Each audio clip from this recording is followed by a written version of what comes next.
అందరికీ మరణాత మరణాత మహిమ స్వరం కార్యక్రమం వీక్షిస్తున్న దేవుని పిల్లలైన మీ అందరికీ ప్రభు నామంలో శుభములు కలుగును గాక. ప్రతిరోజు ఇదే సమయంలోకి ఈ కార్యక్రమం వీక్షించి దైవాశీర్వాదములు పొందండి. ఇప్పుడు పాస్టర్ సామ్యూల్ సుందర్ రెడ్డి గారు దేవుని వాక్య వర్తమానం అందిస్తారు. శ్రద్ధగా ఆలకించండి. దేవునికి స్తోత్రం. అందరికీ మరణాత. దేవుడు అనుగ్రహించినటువంటి ఈ యొక్క ప్రాముఖ్యమైన సమయంలో దేవుని వాక్యాన్ని ధ్యానిద్దాము. ముందుగా పరిశుద్ధ వేద గ్రంథం నుండి వాక్య భాగాన్ని చదువుకుందాము. అపోస్తలుడైన పౌలు హెబ్రీయులకు రాసినటువంటి పత్రిక 13వ అధ్యాయము 10వ వచనం చదువుకుందాం. మనకొక బలిపీఠం ఉన్నది, దాని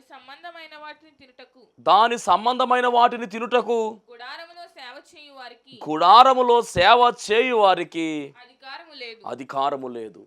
మహాపరిశుద్ధుడా, మహిమగల దేవా, ఘనమైన రాజాని ఘనమైన నామానికి వందనాలు, స్తోత్రాలు, స్తుతులు చెల్లించుకొనుచున్నాము. శ్రేష్టమైనటువంటి ప్రాముఖ్యమైన సమయములు తండ్రి, మాతో కొద్ది నిమిషములు మాట్లాడండి ప్రభువా.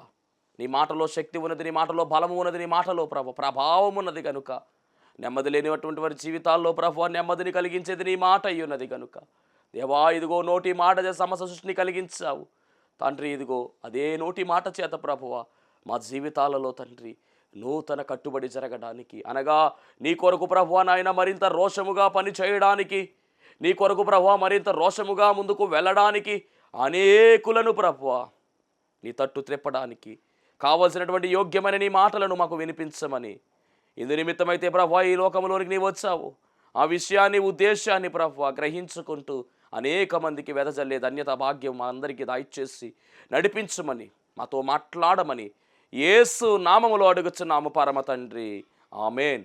దేవనామమున మీ అందరికీ కూడా శుభములు కలుగునుగాక. ఈ మధ్యాహ్నకాల సమయములో వాక్యం వింటున్నటువంటి దేవుని పిల్లలారా, శ్రేష్టమైనటువంటి ఒక అంశాన్ని దేవుడు మరి బయలుపరచనై ఉన్నాడు. ఆ అంశము ఏమిటి అంటే 13వ అధ్యాయం 10వ వచనము హెబ్రీ పత్రికలో మనం చదివినటువంటి భాగము, మనకొక బలిపీఠము ఉన్నది. ఈ మనకొక బలిపీఠము ఏమిటి? సర్వమానవాళికి కూడా ఒక బలిపీఠము కట్టబడినది. ఈ బలిపీఠము చాలా ప్రాముఖ్యమైనది. ఈ బలిపీఠము లేకపోతే సర్వమానవాళికి కూడా పాప ప్రక్షాళన లేదు. పాపము పోవాలి అంటే రక్తము చిందించాలి. రక్తము ఎలాంటి రక్తము అంటే ఏ రక్తం పడితే ఆ రక్తము కాదు. పవిత్రమైనటువంటి రక్తము, నిష్కల్మషమైనటువంటి రక్తము, కలంకము లేని రక్తము, పరిశుద్ధమైనటువంటి రక్తము, మానవ రక్తమై ఉండాలి. అలాంటి రక్తము చిందించాలి అంటే, బలి జరగాలి అంటే బలిపీఠము కావలసి ఉన్నది. దేవునికి స్తోత్రం. మరి ఈ బలిపీఠం ఏమిటి అని మనము గనక వాక్యములోనికి వెళ్ళే ముందు బలిపీఠాల యొక్క ప్రాముఖ్యతను మనం ఈ రోజున గ్రహించుకోవాలి.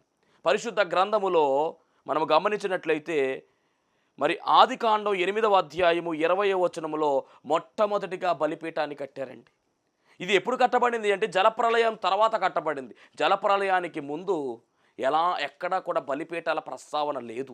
ఈ యొక్క జలప్రలయం అయిన తర్వాత మనకు కనపడుతున్నటువంటి మాట మరి గమనించాలి. 8వ అధ్యాయము ఆదికాండం 8:20లో మనం చూస్తే మొట్టమొదటిగా బలిపీఠం కనబడుతుంది.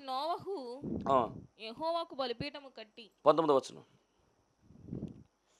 ప్రతి జంతువును, ప్రాకు ప్రతి పురుగును, ప్రతి పిట్టయు, భూమి మీద సంచరించునవన్నీ వాటి వాటి జాతుల చొప్పున ఓడలో నుండి బయటికి వచ్చెను. అప్పుడు నోవహు ఓడలో నుంచి బయటికి వచ్చిన తర్వాత అంటే జలప్రలయం తర్వాత జరుగుతున్నటువంటి కార్యం ఇది. జలప్రలయం అయిపోయింది. జలప్రలయములో సమస్తము కూడా ఏమైందంటే తుడిచిపెట్టబడింది. మొత్తం అంతా కూడా క్లీన్ చేయబడింది, శుభ్రపరచబడింది. పాప జనాంగం అంతా కూడా కొట్టుకుని వెళ్ళిపోయింది. కానీ ఓడలో ఉన్నటువంటి వారు మాత్రమే రక్షింపబడినట్టుగా మనము చూస్తూ ఉన్నాం. నోవాహు, అతని భార్యయు, అతని 3 కుమారులు, 3 కోడండ్రును, అనగా మొత్తానికి 8 మంది మాత్రమే ఆ ఓడలో సురక్షితముగా ఉన్నారు. వీరితో పాటు కొన్ని జంతువులు, పక్షులు సురక్షితముగా ఉన్నట్టుగా మనము చూస్తూ ఉన్నాం. ఇప్పుడు ఎప్పుడైతే మరి జలప్రలయం వచ్చి అంతా కూడా ఆగిపోయిందో అప్పుడు దేవుడు డోర్ ఓపెన్ చేశాడు. ఓపెన్ చేసిన తర్వాత ఆ ఓడలో నుంచి బయటకు వచ్చారండి. జంతువులన్నీ కూడా బయటకు వచ్చినాయి, వీళ్ళు కూడా బయటకు వచ్చారు. వచ్చిన తర్వాత ఇమీడియట్లీగా మన నోవాహు గారు చేస్తున్నటువంటి పని ఏమిటంటే ఒక బలిపీఠాన్ని కడుతున్నాడు. అంటే బలిపీఠం అనేది చాలా ప్రాముఖ్యమైనది.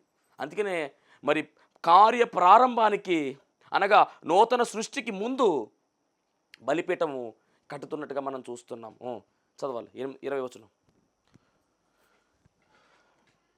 8:20. అప్పుడు నోవహు యెహోవాకు బలిపీఠము కట్టి పవిత్ర పశువులన్నిటిలోను పవిత్ర పక్షులన్నిటిలోను కొన్ని తీసుకొని మీద దహన బలి అర్పించెను. ఆ బలిపీఠం మీద దహన బలి అర్పించెను. తర్వాత అప్పుడు యెహోవా ఇంపైన సువాసనను ఆగ్రానించి ఇక మీదట నరులను బట్టి భూమిని మరల శపించను. ఎందుకనగా నరుల హృదయాలోచన వారి బాల్యము నుండి చెడ్డది. నేను ఇప్పుడు చేసిన ప్రకారముగా ఇకను సమస్త జీవులను సంహరింపను. ఇక మీదట ఇలాంటి కార్యము జరగదు అని ఒక డిక్లర్ ఫామ్ చేస్తున్నాడండి. ఎంత అద్భుతమైనటువంటి మాట ఇది. అంటే ఇక మీదట ఇలాంటిది రాదిక, ఇలాంటిది జరగదు. ఎప్పుడు ఈ మాట చెప్తున్నాడు దేవుడు అంటే, బలిపీఠము కట్టిన తరువాత దాని మీద ఇంపైనటువంటి హోమాన్ని వేసిన తరువాత బలి అర్పించిన తరువాత ఆయన చెప్తున్నటువంటి మాట గమనించాలి. ఇలాంటిది మరలా రాదిక అంటే బలిపీఠానికి ఉన్నటువంటి శ్రేష్టమైనటువంటి యోగ్యత గమనించాలి. దేవుడు ఆశీర్వాదకరంగా మార్చేస్తాడు. వారిని ఆశీర్వదించినట్టుగా ఆ కింద వచనాలు మనం చూడొచ్చు. దేవునికి మహిమ కలుగును గాక. చదువుదాం. దేవుడు వారిని ఆశీర్వదించినట్టుగా మరియు దేవుడు నోవహును అతని కుమారులను ఆశీర్వదించి మీరు ఫలించి అభివృద్ధి పొంది భూమిని నింపుడి. చాలండి. మీరు ఫలించండి, అభివృద్ధి పొందండి, విస్తరించండి. సేమ్ ఆశీర్వాదం. ఆదికాండం 1వ అధ్యాయం 23వ వచనంలో రాయబడినటువంటి ఆశీర్వాదం 28లో ఉన్నటువంటి ఆశీర్వాదం ఏదైతే ఉన్నదో అదే ఆశీర్వాదము అక్కడ కూడా మనం అదే చూస్తాం. మీరు ఫలించండి, అభివృద్ధి పొందండి, విస్తరించండి. సేమ్ అదే ఆశీర్వాదము మరలా సృష్టి పునఃప్రారంభంలో కూడా దేవుడు వారిని ఆశీర్వదించినట్టుగా మనం చూస్తున్నాం.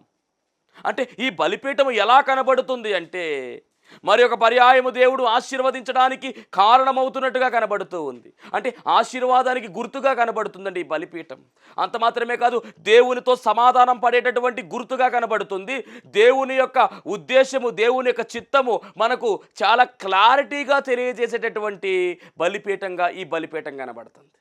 మరి ఎబ్రీ పత్రికలో చెప్పినటువంటి బలిపీఠం ఏమిటంటే మనకొక బలిపీఠం ఉన్నది అంటున్నారు. ఇప్పుడు ఈ బలిపీఠం ఏమిటో మనం గమనించాలి. ఈ బలిపీఠం వల్ల గమనించాలి, దేవుని జనాంగమా, దేవునితో సమాధానం ఏర్పడింది, ఆశీర్వాదం కూడా వచ్చింది. అంత మాత్రమే కాదు, నోవాహు తర్వాత సృష్టి పునఃప్రారంభమైన తర్వాత షేము, హాము, యాపేతు వాళ్ళ తరువాత తరాలు మనం గమనిస్తే కనుక తెరాహు వచ్చిన తర్వాత అబ్రహాం బయటకు వచ్చాడు. దేవుడు అబ్రహామును పిలుచుకున్నాడు, అబ్రహామును ఏర్పాటు చేసుకున్నాడు. అబ్రహాము ఏర్పాటు జనాంగముగా పిలవబడినటువంటి వాడుగా, ఆశీర్వాదానికి కారకుడుగా, ఆశీర్వదించబడిన వాడుగా, ఆశీర్వాదంగా మారిపోయిన వాడుగా అబ్రహాం మనకు కనబడుతున్నాడు. అబ్రహాము నుంచి ఇస్సాకు, ఇస్సాకు నుంచి యాకోబు, వీళ్ళందరూ బయటకు వచ్చారు. మరి ఇందులో నుంచి తరువాత అండి అబ్రహాం గారు కట్టారండి బలిపీఠాలు. 4 బలిపీఠాలు కట్టారు. బైబిల్ గ్రంథంలో ఎక్కువ బలిపీఠాలు కట్టినటువంటి వ్యక్తి ఎవరు అంటే అబ్రహాము. అబ్రహాము కట్టినటువంటి బలిపీఠాల గురించి ఒక వచనాన్ని మీకు చూపిస్తాను. ఆదికాండం 12వ అధ్యాయము 7వ వచనం. దేవుడు పిలిచిన తర్వాత అబ్రహాము చేసిన పని. ఆదికాండం 12:7. యెహోవా అబ్రామునకు ప్రత్యక్షమై నీ సంతానమునకు ఈ దేశం ఇచ్చేదనని చెప్పగా అతడు తనకు ప్రత్యక్షమైన యెహోవాకు ఒక బలిపీఠమును కట్టెను. ఇది ప్రత్యక్షమైనటువంటి దేవునికి ఆయన కడుతున్నటువంటి బలిపీఠము. 8వ వచనం. అక్కడ కూడా ఇంకో బలిపీఠం ఉంది. 8వ వచనం నుండి అతడు బయలుదేరి బేతేలుకు తూర్పున కొండకు చేరి పడమటనున్న బేతేలునకును తూర్పునున్న హాయికిని మధ్యను గుడారం వేసి మరలా ఇంకొక బలిపీఠం కడుతూ ఉన్నాడు. చూసారా అబ్రహాము జీవితంలో బలిపీఠాలు అంటే గమనించాలి. ఇలా అబ్రహాము కట్టిన బలిపీఠాలు మనం గమనిస్తే కనుక 4 బలిపీఠాలు ఉన్నాయండి. నోవాహు గారు బలిపీఠం కట్టారు, ఆశీర్వాదం పొందుకున్నారు. అబ్రహాము గారు బలిపీఠం కట్టారు, దేవుని ప్రత్యక్షత పొందుకున్నారు. అలాగే అబ్రహాము తర్వాత ఆశీర్వాదానికి కారకుడుగా ఉన్న ఇస్సాకు, ఆయన కూడా బలిపీఠం కట్టాడు. 26వ అధ్యాయం ఆదికాండము 25వ వచనం చదువుదాం. 26, 25 ఆదికాండం. ఇస్సాకు కట్టినటువంటి బలిపీఠం. అక్కడ అతడు ఒక బలిపీఠము కట్టించి బలిపీఠము కట్టించి యెహోవా నామమున ప్రార్థన చేసి యెహోవా నామమున ప్రార్థన చేసి. చాలండి. అంటే ఇస్సాకు కట్టినటువంటి బలిపీఠం. మరి ఇస్సాకు తర్వాత ఎవరు అంటే యాకోబు. యాకోబు కూడా బలిపీఠం కట్టాడు. 33 అధ్యాయము 20 వచనం. ఆదికాండం 33:20. అక్కడ ఒక బలిపీఠము కట్టించి అక్కడ ఒక బలిపీఠము కట్టించి దానికి ఎలోహే ఇశ్రాయేలు అని పేరు పెట్టెను. దేవునికి స్తోత్రం. ఇది ఎవరు కట్టిన బలిపీఠం? కట్టించిన బలిపీఠం అంటే యాకోబు కట్టించిన బలిపీఠం. అంటే పితరులు బలిపీఠాలు కట్టారు. అద్భుతముగా దేవుని యొక్క దీవెన ఆశీర్వాదాలు వారు పొందుకున్నారు. అబ్రహాము కావచ్చు, ఇస్సాకు, యాకోబు వీళ్ళ పితరులుగా పిలువబడుతున్నారు. అలాగే నీతిమంతుడిగా పిలువబడినటువంటి నోవాహు కూడా బలిపీఠం కట్టాడు. అంటే బలిపీఠము ఎంత శ్రేష్టమైనదో గమనించండి దేవుని జనాంగమా. మరి మనం గమనించినట్లయితే కనుక దేవాది దేవుడు మోషేను ఏర్పాటు చేసుకున్నాడు. మరి మోషే ద్వారా కూడా బలిపీఠము కట్టబడినట్టుగా మనము చూస్తూ ఉన్నాము. దేవునికి మహిమ కలుగును గాక. నిర్గమకాండం 17వ అధ్యాయము 15వ వచనం చదువుతాం. నిర్గమకాండం 17:10. తరువాత మోషే ఒక బలిపీఠమును కట్టి దానికి యెహోవా నిస్సి అని పేరు పెట్టి. చాలండి. యెహోవా నిస్సి అనేటటువంటి పేరు అనగా యెహోవా ధ్వజము, విజయము అనే పేరు పెట్టారు అక్కడ. అంటే ఈ బలిపీఠము ద్వారా ఇశ్రాయేలీయులకు ఏమి వచ్చింది అంటే విజయము వచ్చింది. ఆశీర్వాదము కొరకు కట్టిన బలిపీఠము చూసాము. ప్రత్యక్షత కొరకు కట్టినటువంటి బలిపీఠము కనబడింది. అలాగే మనం గమనించినట్లయితే విజయమునకు గుర్తుగా కనబడుతున్న బలిపీఠము అనగా ఈ బలిపీఠము ద్వారా వారికి ఏమి వస్తుందంటే విజయము వస్తూ ఉంది. అమాలేకీయులతో విజయము సాధించారు వారు. కాబట్టి అక్కడ కూడా మోషే గారి ద్వారా దేవుడు కట్టించిన బలిపీఠము కనబడుతుంది. అంటే బలిపీఠము ఎంత ప్రాముఖ్యమైనదో గమనించాలి. అలాగే మనం చూసినట్లయితే దేవుని జనాంగమా, మరి ప్రత్యక్ష గుడారములో దేవుడు చెప్పినటువంటి ఉపకరణల్లో మొదటగా చెప్పబడినటువంటి ఉపకరణ బలిపీఠం. ప్రత్యక్ష గుడారం గురించి మనం మాట్లాడుకున్నాం. 3 భాగాలుగా ఉంది. మొదటి భాగములో ఆవరణమని, రెండవ భాగాన్ని పరిశుద్ధ స్థలమని, మూడవ భాగాన్ని అతి పరిశుద్ధ స్థలమని చెప్తారు. మొదటి భాగం ఆవరణములో మొట్టమొదటిగా కనపడేది, ద్వారం తర్వాత కనపడేది బలిపీఠం. బలిపీఠాన్ని క్రాస్ చేయకుండా, బలిపీఠాన్ని దాటకుండా మనము లోపలికి వెళ్ళలేము. అంటే ప్రత్యక్ష గుడారము ద్వారము దగ్గర ఉన్నటువంటి మెయిన్ ఎంట్రన్స్ స్టార్టింగ్ మనము దేని టచ్ చేయాలంటే బలిపీఠాన్ని టచ్ చేయవలసిన వారమై ఉన్నాం. బలిపీఠము లేకుండా, బలిపీఠాన్ని దాటకుండా మనము ప్రత్యక్ష గుడారములోనికి వెళ్ళలేము. దేవునికి స్తోత్రం. ముఖద్వారముగా ఉంది ఈ బలిపీఠం.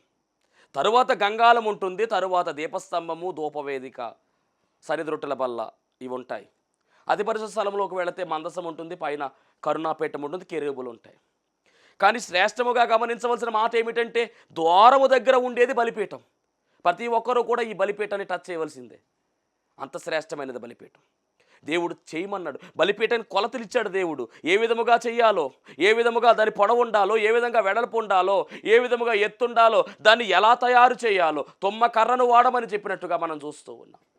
చాలా అద్భుతమైనటువంటి ప్రక్రియ ఈ బలిపీఠానికి ఉంది. దేవునికి మహిమ కలుగునుగాక. మరి అలాంటి బలిపీఠాన్ని ప్రత్యక్ష గుడారములో మనము చూస్తున్నాం. ఎందుకు ఈ బలిపీఠము అంటే కనుక బలిపీఠం మీద బలి అర్పించాలి, దహన బలి అర్పించాలి. బలిపీఠము చాలా ప్రాముఖ్యమైనది. ఇక్కడ ఈరోజు ఎబ్రీ పత్రికలో 13:10 రాయబడినటువంటి మాట మనకొక బలిపీఠం ఉన్నది అని రాయబడింది. అసలు ఈ మనకొక బలిపీఠము, ఈ బలిపీఠము ఎవరు అంటే ఒక మాటలో చెప్పాలంటే యేసుక్రీస్తు ప్రభువారే ఈ బలిపీఠం అయి ఉన్నారు. ప్రత్యక్ష గుడారంలోనికి మనం వెళ్ళాలి అంటే ప్రత్యక్ష గుడారం ఎంట్రన్స్లో బలిపీఠం ఉంది. ఆ బలిపీఠాన్ని దాటితేనే మనము లోపలికి వెళ్ళగలం, మందిరంలోనికి మనం వెళ్ళగలం. అలాగే యేసుక్రీస్తు ప్రభువారు లేకుండా మనం పరలోక రాజ్యంలోనికి వెళ్ళలేం. యేసుక్రీస్తు ప్రభువారు అనేటువంటి బలిపీఠము ఎక్కడ ఉంటుందంటే మరి ఆ బలిపీఠము లేదా యేసుక్రీస్తు ప్రభువారు ఎక్కడ ఉన్నారు అంటే పరలోక రాజ్యము యొక్క ఆ ద్వారము దగ్గర ఉన్నారు. గొర్రెలు పోవు ద్వారము నేనే అన్నాడు ఆయన. ఆ ద్వారము ఎవరు అంటే యేసుక్రీస్తు ప్రభువారే. అంటే ఎవరైనా పరలోకంలోనికి వెళ్ళాలన్నా, నిత్యజీవంలోనికి వెళ్ళాలన్నా ఖచ్చితముగా యేసుక్రీస్తు ప్రభువారిని ఎదుర్కొని వెళ్ళాలి, ఆయన దాటి వెళ్ళాలి. ఆయనే ఎంట్రన్స్గా ఉన్నాడు. ఆయన పంపిస్తేనే లోపలికి మనం వెళ్ళగలము. అంటే ఇక్కడ క్లియర్ అయిపోతూ ఉంది, ఆయన బలిపీఠముగా పిలవబడ్డాడు. మనకొక బలిపీఠము ఉన్నదని ఎబ్రీ పత్రికలో పౌలు గారి ఉద్దేశం ఏమిటంటే ఈ బలిపీఠం ఎవరు అంటే యేసుక్రీస్తు ప్రభువారే. ఇప్పుడు ఈ బలిపీఠము ఏమి చూపిస్తుందంటే బలి యాగాన్ని చూపిస్తుంది. యేసుక్రీస్తు ప్రభువారు సిలువలో చేసినటువంటి యజ్ఞాన్ని చూపిస్తుంది. కానీ చిత్రం ఏమిటంటే బలిపీఠము ఆయనే, బలి పశువు ఆయనే, బలి అర్పించేటటువంటి ప్రధాన యాజకుడు ఆయనే. అంటే ఒకే సమయములో 3 పాత్రలు ఆయన పోషించాడు. త్రికాలములో చేసినటువంటి పాత్రలు ఆయనవి. త్రికాలం అని ఎందుకు అన్నాను అంటే యేసుక్రీస్తు ప్రభువారు రాకముందున్నటువంటి కాలము, అబ్రహాం పితరుల కాలము, తరువాత ఆయన వచ్చినటువంటి కాలము, తరువాత ఇప్పుడు జరుగుతున్నటువంటి కాలము. అంటే 3 కాలాలకి సంబంధించినటువంటి పని ఆయన 3 పాత్రలతో ఆయన చేసినట్టుగా మనం చూస్తున్నాం. 3 పాత్రలు ఆయన పోషించాడు. త్రియేక దేవుడుగా ఉన్నటువంటి ఆయన త్రికాలాలకు సరిపడేటటువంటి త్రిపాత్రాభినయమును ఆయన చేశాడు. 1 ప్రధాన యాజకుడుగా ఆయన ఉన్నాడు, 2 బలిపీఠముగా ఉన్నాడు, 3 బలిపీఠం మీద బలి పశువుగా ఉన్నాడు. ప్రధాన యాజకుడు ఆయనే, బలిపీఠము ఆయనే, బలిపీఠం మీద వదకు తేబడినటువంటి లోక పాపమును మోసుకొని పోవచ్చున్న దేవుని గొర్రెపిల్ల కూడా ఆయనే. ఈ 3 పాత్రలు ఈయన చేసినట్టుగా మనం చూస్తూ ఉన్నాం. ఎంత గొప్ప విషయం ఇది! అద్భుతమైనటువంటి మాట, చాలా ప్రాముఖ్యమైనటువంటి మాట. కాబట్టి యేసుక్రీస్తు ప్రభువారు ఎలా ఉన్నారు అంటే బలిపీఠముగా ఉన్నారు. సర్వమానవాళి కొరకు ఆయన బలి అవ్వడానికి వచ్చిన బలి పశువుగా, బలిపీఠముగా ఆయన పిలువబడుతున్నాడు. ఈ మాటలు పౌలు గారు చాలా స్పష్టముగా ఒక సందర్భంలో ఎత్తి మాట్లాడాడండి. ఆయన చాలా అద్భుతంగా మాట్లాడారు. ఆయన అపోస్తుల కార్యగ్రంథములో మనము చూసినట్లయితే 17వ అధ్యాయములో ఆయన ప్రయాణం గురించి చెప్పబడింది. పౌలు గారి యొక్క ప్రయాణాలు మనం చూస్తాం. 3 ప్రాధాన్యమైనటువంటి ప్రయాణాలు, చాలా ప్రాముఖ్యమైన ప్రయాణాలు ఉంటాయి. మొదటి ప్రయాణము, రెండవ ప్రయాణం, మూడవ ప్రయాణం అని చెప్పి మనము ఎప్పుడు కూడా వీటి గురించి మాట్లాడుకుంటున్నాం. మొదటి ప్రయాణం దాదాపుగా 2 సంవత్సరాలు పట్టింది ఆయనకి. 1200 మైళ్ళ నుంచి 1500 మైళ్ళ దూరం మొదటి ప్రయాణం. రెండవ ప్రయాణం గమనించినట్లయితే కనుక 3 సంవత్సరాల ప్రయాణం పట్టిందండి కాలం. ఎంత ప్రయాణం అంటే 2800 మైళ్ళు ఆయన ప్రయాణం చేశారు. ఇప్పుడు మనం మాట్లాడుకుంటుంది రెండవ ప్రయాణం. ఈ రెండవ ప్రయాణము గురించి చూస్తే కనుక 17వ అధ్యాయంలో మరి వీరు అనగా పౌలు గారు, శీల గారు, అలాగే తిమోతి గారు కూడా కలిసి ఎక్కడికి వెళ్ళారంటే కనుక తెస్సలోనికే అనేటువంటి పట్టణానికి వెళ్ళారు. అక్కడ పరిచర్య చేశారు. ఆ తరువాత అక్కడి నుంచి బెరయాకు వచ్చారు. బెరయాలో పరిచర్య జరుగుతూ ఉంది. కానీ అక్కడ వ్యతిరేకత వచ్చింది, యూదులు వ్యతిరేకరించారు. కాబట్టి పౌలు గారంట అక్కడి నుంచి బెరయా నుంచి ఏథెన్సు అనేటువంటి పట్టణానికి వెళ్ళినట్టుగా రాయబడింది. చదువుదాం. అపోస్తుల కార్యాలు 17వ అధ్యాయము, అపోస్తుల కార్యాలు 17వ అధ్యాయము 14-15 వచనాలు. వెంటనే సహోదరులు పౌలును సముద్రం వరకు వెళ్ళమని పంపిరి.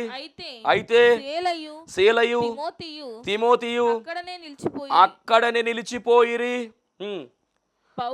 పౌలును సాగనంప వెళ్ళిన వారు అతనిని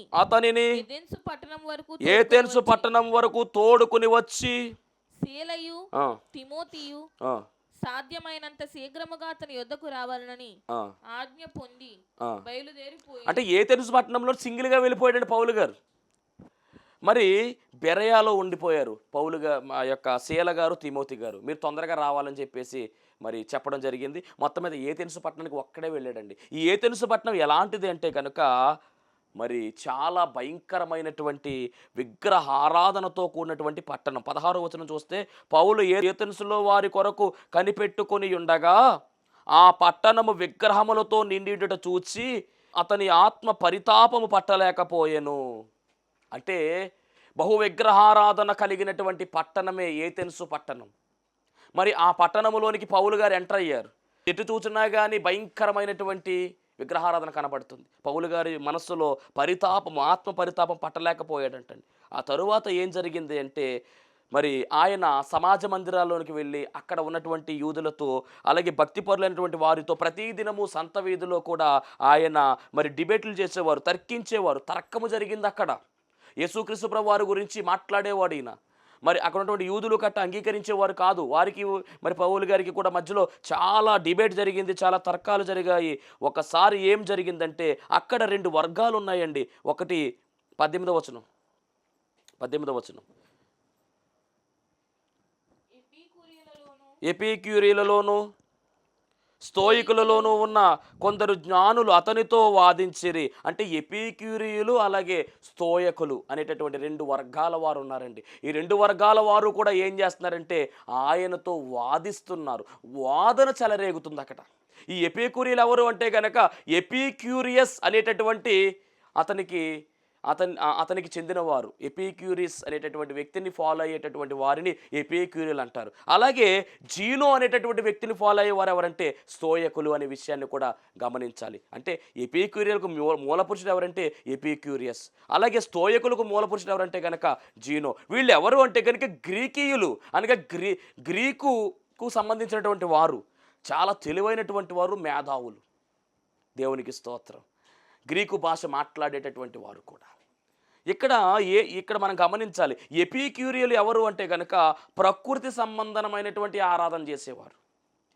మరి జీనో అనగా స్తోయికులు ఎవరంటే కనుక శరీర సంబంధమైనటువంటి ఆరాధన చేసేవాళ్ళు. అంటే ప్రకృతి సంబంధమైన ఆరాధన చేసేవాళ్ళు అంటే మొత్తం భూమి, ఆకాశము, తర్వాత నేర, నిప్పు, మొత్తం పంచభూతాలు కూడా దేవుళ్ళుగా భావించి నడిచేవారు ఎవరంటే ఎపిక్యూరియస్, అంటే ఎపిక్యూరియలు. మరి ఈ యొక్క స్తోయికులు ఎవరంటే కనుక శరీర సంబంధమైనటువంటి వారు, అనగా ఇంకా వాళ్ళు నేనే దేవుడు అన్నట్టుగా ఉండేటటువంటి వారు. ఈ రెండు వర్గాల మధ్యలోనికి ఇప్పుడు ఎవరు వెళ్తున్నారంటే పౌలు గారు వెళ్తున్నారు. ఈయన ఎవరంటే కనుక ఆధ్యాత్మిక సిద్ధాంతవేత్తగా ఈయన పిలువబడ్డారు పౌలు గారు. ఇప్పుడు వాళ్ళ మధ్యలోనికి వెళ్ళాడు, వారితో మాట్లాడుతూ ఉన్నాడు. వాళ్ళు అన్నారు కదా, ఇక్కడ కాదయ్యా నువ్వు ఏదైనా మాట్లాడాలంటే కనుక అరియోపగ సభ అనేటటువంటి ఒక సభ ఉంది, అక్కడికి వచ్చేయి, అక్కడ మాట్లాడుకుందాం. ఈ సభ పేరు ఏంటంటే అరేయోపగు అనేటటువంటి సభ అన్నమాట అండి. ఇక్కడ గమనించాలి, ఈ ప్రాంతం వారందరూ కూడా ఈ యొక్క ఏథెన్స్ వారు ఎలాంటి వారంటే క్రొత్త విషయాలు నేర్చుకునేవారంట. క్రొత్త విషయాలు వీళ్ళకి కావాలి, క్రొత్తదనం కావాలి, పాత ఏవి కూడా వీరు వినరు. అలాంటి తత్వం కలిగిన వారు. నువ్వు చెప్పే బోధ కొత్తగా ఉంది కాబట్టి నువ్వు అర్జెంటుగా అక్కడికి వచ్చేయని చెప్తే అక్కడ మీటింగ్ పెట్టారు. అరియోపగు అనేటటువంటి ప్రాంతంలో మరి మీటింగ్ పెట్టారు. మీటింగ్ పెడితే పౌలు గారు వాదిస్తూ ఉన్నారు. ఆయన మరి గమనించాలి, మొట్టమొదటిగా ఆయన చెప్పిన మాట ఏమిటంటే 22వ వచనంలో మనం గమనిస్తే 22వ వచనం పౌలు అరేయోపగు మధ్య నిలిచి చెప్పినదేమనగా, ఏథెన్సు వారలారా, మీరు సమస్త విషయములలో అతి దేవతా భక్తి గలవారై ఉన్నట్టు నాకు కనబడుచున్నది. నేను సంచరించుచు మీ దేవతా ప్రతిమలను చూచుండగా ఒక బలిపీఠము నాకు కనబడెను. దాని మీద తెలియబడని దేవునికని రాయబడి ఉన్నది. కాబట్టి మీరు తెలియక దేని యందు భక్తి కలిగి ఉన్నారు నేను మీకు నేను మీకు తెలియజేస్తాను. అంటే ఈయన ఏంటంటే చాలా బలిపీఠాలు ఉన్నాయంట, ప్రతిదానికి పేరు ఉంది, కానీ ఒక బలిపీఠం మీదంట తెలియబడిన దేవుడు అని ఉందంట. కాబట్టి ఈయన ఏం చేస్తాడంటే, ఇదిగో మీరు రాశారు కదా తెలియబడినటువంటి దేవుడు అని, దానికి పూజ చేస్తున్నారు కదా, ఆ తెలియబడినటువంటి దేవుడు ఎవరు ఉన్నారో ఆయన్ని తెలియజేయడం నేను వచ్చానని చెప్తాడండి. ఇంతకీ ఆయన అన్న మాట ఏమిటంటే, ఆ తెలియబడినటువంటి దేవుడు ఎవరు అంటే యేసుక్రీస్తు ప్రభువారే అని డిక్లేర్ చేస్తాడంటే చాలా చక్కగా చెప్తాడు. సృష్టిని గురించి మాట్లాడుతా సృష్టికర్త ఎవరో చెప్తాడు, రక్షణ గురించి మాట్లాడుతా రక్షణకర్త ఎవరో చెప్తాడు, మధ్యలో ఒక మాట అంటాడు, మీ కవీశ్వరులు కూడా దీని గురించి చెప్పారని చెప్తాడండి. ఎంత అద్భుతమైనటువంటి ప్రసంగము ఇది. వారికి నొప్పి రాకుండా సత్యాన్ని వెల్లడిపుచ్చేటటువంటి ప్రసంగం ఇది. వారి యొక్క మరి మనోభావాలు దెబ్బతినకుండా చక్కగా చాలా అందంగా మాట్లాడినటువంటి ప్రసంగం ఇది. ఆయన అంటున్న మాట, ఆ బలిపీఠం ఎవరో కాదు యేసుక్రీస్తు ప్రభువారే, ఆ తెలియబడినటువంటి దేవుడు ఎవరో కాదు యేసుక్రీస్తు ప్రభువారే అని చెప్పి అక్కడ చాలా స్పష్టంగా మరి చెప్పడం జరుగుతుంది. ఆ మాటలు కొంతమందిని విని మరి యేసుక్రీస్తు ప్రభువారిని నమ్మినట్టుగా, పౌలు గారి యొక్క బోధకు ఆకర్షితులై పౌలు గారిని వెంబడించినట్టుగా, యేసయ్యను నమ్మినట్టుగా కూడా మనము ఈ యొక్క అధ్యాయం చివరిలో మనం చూడొచ్చు. ఎంత గొప్ప ప్రసంగము. అంటే ఇక్కడ పౌలు గారి ఉద్దేశం ఏంటంటే, ఆ బలిపీఠం ఎవరంటే యేసుక్రీస్తు ప్రభువారే. అవును, బలిపీఠము చాలా శ్రేయస్కరమైనదండి. బలిపీఠము మరి గమనించినట్లయితే కనుక మనకు ఆశ్రయంగా ఉందండి. పూర్వకాలంలో బలిపీఠాన్ని ఆశ్రయించేవారు. ఏదైనా తప్పు జరిగినప్పుడు దాన్ని మరి విమర్శించడానికి, దాన్ని ఏమంటారు, దాని గురించి చర్చించడం ముందు ఎవరైనా చంపేస్తారేమని చెప్పేసి తప్పు చేసినటువంటి వ్యక్తి బలిపీఠం యొక్క కొమ్ములు పట్టుకునేవారు, కొమ్ములను ఆశ్రయించేవారు. అది ఒక ఆశ్రయదుర్గంగా కనబడుతుంది. కోరహ యొక్క కుమారులు కూడా ఆ కాలంలో మరి బలిపీఠాన్ని ఆశ్రయించినట్టుగా బైబిల్ గ్రంథం చెప్తుంది. అందుకే కోరాహు చనిపోయాడు, కానీ కోరాహు కుమారులు చావలేదు. కోరాహు కుమారులు రచించినటువంటి కీర్తనలు 11 కీర్తనలు ఉంటాయి. ఆ 11 కీర్తనల్లో కూడా మనం గమనిస్తే బలిపీఠం గురించి వాళ్ళు ఎక్కువసార్లు రాసినట్టుగా, మందిరం గురించి ఎక్కువసార్లు రాసినట్టుగా రాశారు. ఎందుకంటే బలిపీఠము మరి పిచ్చుకలకు ఆశ్రయ స్థానం అని చెప్పి 84 కీర్తనలో కూడా చాలా స్పష్టంగా చెప్తారు. ఎందుకంటే మరి వాళ్ళు ఆశ్రయించారు కాబట్టి, వాళ్ళు ఆశ్రయించినటువంటిది బలిపీఠమే కాబట్టి వాళ్ళు ప్రాణాలతో ఉన్నారు. అంటే బలిపీఠం ఎలా ఉందంటే మనము ఆశ్రయించేదిగా ఉంది. రెండవదిగా బలిపీఠం ఎలా ఉందంటే పాపాన్ని విమోచించేదిగా ఉంది. పాపాన్ని పాపం నుంచి విడుదల గావించేదిగా ఉంది. అంటే విమోచనకు గుర్తుగా కనపడుతుంది. అంటే బలిపీఠం దగ్గరే మనకు విమోచన ఉంది. ఆ బలిపీఠం ఎవరంటే యేసయ్యే. ఆ బలిపీఠం ఎవరంటే యేసుక్రీస్తు ప్రభువారే. ఆయన దగ్గర మనకు ఆశ్రయం ఉంది. అలాగే ఆ బలిపీఠం దగ్గర మనకు ఏముందంటే విమోచన ఉంది, విడుదల ఉంది. కాబట్టి మనకొక బలిపీఠం ఉన్నది. ఆ బలిపీఠము యేసుక్రీస్తు ప్రభువారే. ఆయన ఆశ్రయించండి. ఆయన మీ పాపాల నుంచి మీకు విడుదలిస్తాడు. పరలోక రాజ్యంలోనికి మిమ్మల్ని చేర్చుకుంటాడు. అట్టి ధన్యత దేవదేవుడు మనందరికీ అనుగ్రహించునుగాక. ఆమేన్. మహోన్నతుడా నీకు వందనాలు, స్తుతులు, స్తోత్రాలు చెల్లించుకుంటున్నాం. శ్రేష్టమైనటువంటి సమయంలో ప్రభువా నాయన, ఇదిగో బలిపీఠం మీరే అని ప్రభువా నాయన చెప్పినటువంటి ప్రతి మాటను బట్టి మీకు వందనాలు నాయన. ఇదిగో మిమ్మల్ని ఆశ్రయించారు ప్రభువా నాయన, నీ యొక్క పాదముల దగ్గరకు వచ్చారు దేవా. నీ బిడ్డలకు రావాల్సిన దీవెనలు సమృద్ధిగా దయచేయమని, వారికి ఉన్నటువంటి బలహీనతలు తొలగించండి, బలపరచండి, అనారోగ్యాలు తొలగించండి, ఆరోగ్యం దయచేయండి, పనులన్నీ సఫలపరచమని యేసు నామములో అడుగుచున్నాము పరమ తండ్రి. ఆమేన్. అందరికీ మరణాత. దేవునికి స్తోత్రం. అందరికీ వందన మరణాత తెలియజేస్తున్నాను. మరణాత మహిమస్వరం అనే ఆధ్యాత్మిక కార్యక్రమాన్ని వీక్షిస్తున్న మీ అందరికీ కూడా మరొక పర్యాయము ప్రభు పేర వందన మరణాత తెలియజేస్తూ ఉన్నాను.